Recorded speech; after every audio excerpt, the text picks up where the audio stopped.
بسم الله والحمد لله والصلاة والسلام على رسول الله محمد وآله وصحبه ومن والاه. یو ډیر ناشنا او ډیر عجیبه او پیدمن حدیث چې په هغې کې د محمد رسول الله صلی الله علیه وسلم 15 وصیتونه ذکر شوي دي د امت ته چې دې ته ډېره فایده ورکوي. جناب نبی علیه السلام الله رحمت للعالمین پیغمبر را لېږلی و او کومه چې به د خیر خبره وه د دین خبره به وه فایدهناکه به وه نو صحابو ته به ویلې راشه تا ته زه دې باندې وصیت وکړم او دې ته وصایا رسول الله صلی الله علیه وسلم وی د جناب محمد رسول الله وصیتونه. یو د هغه وصیتونو نه چې نبی علیه السلام کړي دي نو هغه 15 خبرې دي چې د یو حدیث کې راغلي دي.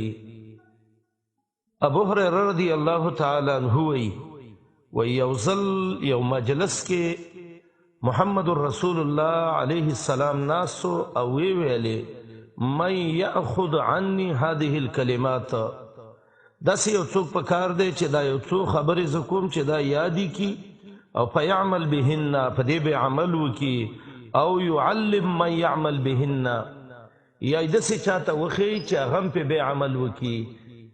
یعنی دا یو څو خبرې دي چې یا پې خپله یادی کی او عمل پې وکي او یا یې بل ته وښیي او هغه پې عمل وکي، داسې یو څوک پکار دی.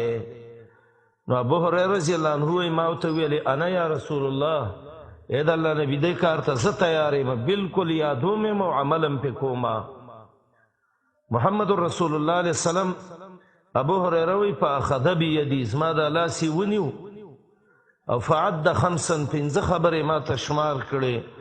ما ته ویلې چې شماره اوس دا یو، ما ته ویلې اتق المحارم تكن اعبد الناس. اے ابو هریره چې الله د کومو څیزونو نه منې کړی د دې نه ځان وساته نو ته به د الله بندګانو کې ډېر زیات عابد وګرځې.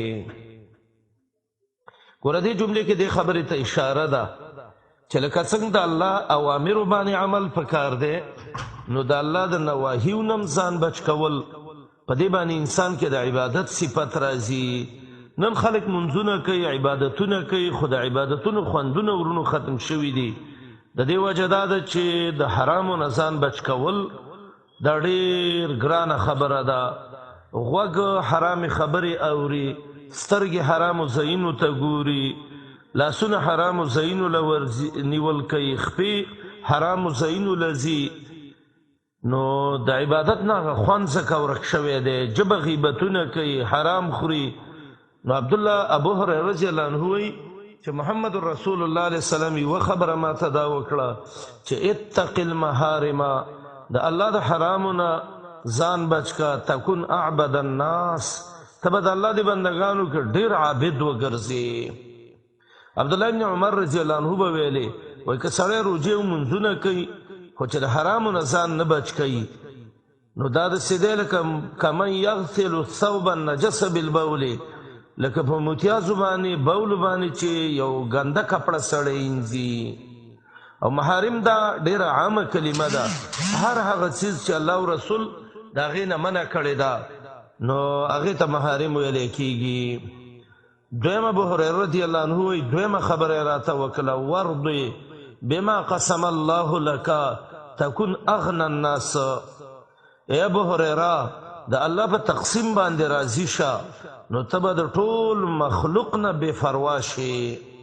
دا یو لویه خبره ده چې انسان ایمان په دې جوړ کړي چې ما ته رب العالمین څه لیکلي نو هغه را رسیږي. نبی علیه السلام صحابي ته ویلي و چې تا ته الله څه لیکلي په هغې باندې د تقدیر قلم وچ شوی دی او چې تا ته کوم لیکلي نو هغه تا نه خطا کېږي نه. وما اخطأک لم یسکن لیصیبک، او چې کومې ته نه لیکلي نو هغه تاله نه راځي. بس الله تقسیم باندې راضي کېدل چې موږ هر وخت کې د رب العالمین په قضا او قدر او د الله په تقسیم راضي و. که مالداره کوي هم پې خوشحالې و، که غریبانان کوي هم پې خوشحالې و، که بیماره یم او که روغه یم، په دې ټولو حالاتو کې د الله په تقسیم راضي کېدل د سبب د احتیاج او د غنا دی د خلکو نه.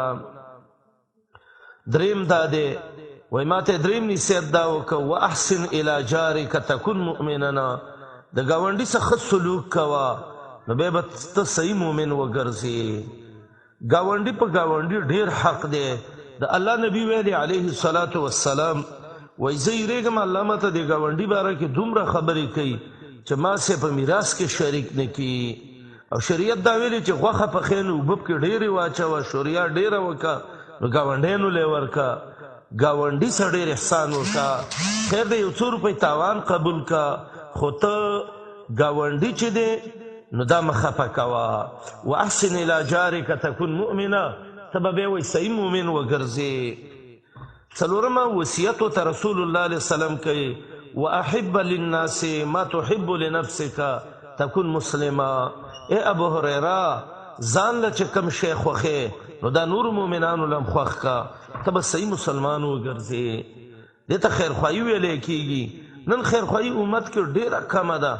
هر سړی وایي زه دې وګټمه زه دې موړ شمه زه دې وخورمه بل دې خیر دی که هر څنګه کېږي. نه نه نه د ځان له چې څه غوره کې نو دا بل مسلمان له هم غوره کا.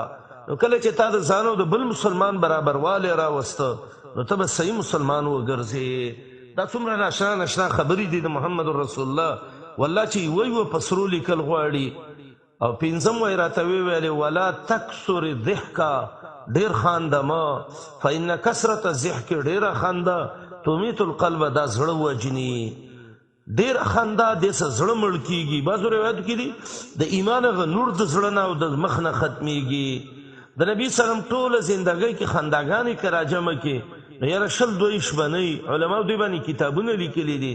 نن سبا زمونږ په دې مجالسو کې دا خنداګانې او دا په هه او په بړق بړق باندې خندل دا خو رسول الله علیه وسلم چېرته ژوند کې داسې نه وخندلي.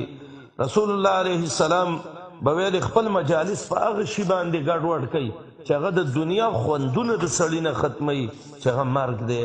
زما وروڼو موږ نه مرګ هېر شوی دی. نو چې مرګ موږ نه هېر شو نو د هغې د وجې نه موږ دې مشکل کې اخته شو.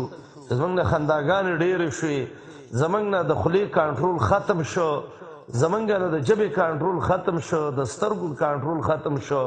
ډېره خندا دې باندې زړه مړ کېږي. او رسول الله علیه السلام ویلې لو تعلمون ما اعلم د الله دا کوم عذابونه او مصیبتونه چې ما ته معلوم دي وایي که دا تاسې ته معلوم وی نو لما ضحکتم خندلي به هم نه وی ولا بکیتم کثیره او ډېر به هم ژړلي وی ولا خرجتم الى السعادات او د شړو دشتو بېبابنونو ته به وتلي وی تجأرون الى الله رب العالمین ته به هم په چغو چغو ژړلي وی ولما تلذذتم بالنساء على الفرشات او په بسترو کې به چېرته د خپلو ښځو سره نه وی پرېوتلي او مزې به هم نه وی اخیستي. زما وروڼو نن موږ نه خنداګانې ډېرې شوي دي. او رب العالمین وایي فلیضحکو وخاندئ تاسې قلیلا ولیبکو کثیرا. تاسې دنیا کې لږ وخاندئ خو دا خندا به هم ګوره بیا په قیامت کې به داسې ژړا بدله شي چې هغه به بیا ختمېږي نه. دا پنځه وصیتونه د محمد رسول الله علیه السلام د حرامو نه ځان بچ کول د الله په تقسیم راضي کېدل د ګاونډي څخه ښه کول ګاونډي له هغه خوښول کوم چې ځان له خوښوي او ورسره ډېره خندا نه کول. رب العالمین دې دا ما کې هم راولي او الله دې تاسې کې هم راولي. دا امام سیوطي د صحیح الجامع کې په سلم نمبر دا روایت راوړی دی او دې ته الوصایا الخمسه النافعه من محمد رسول الله صلی الله علیه وسلم دا جناب محمد رسول الله وصیتونه دي. الله دې موږ دې وصیتونو باندې وګرځوي عمل کوونکي او دا نور مسلمانانو ته مو ووایي خپل هم پرې عمل وکوي. وصلی الله علی نبینا محمد و آله و صحبه وسلم.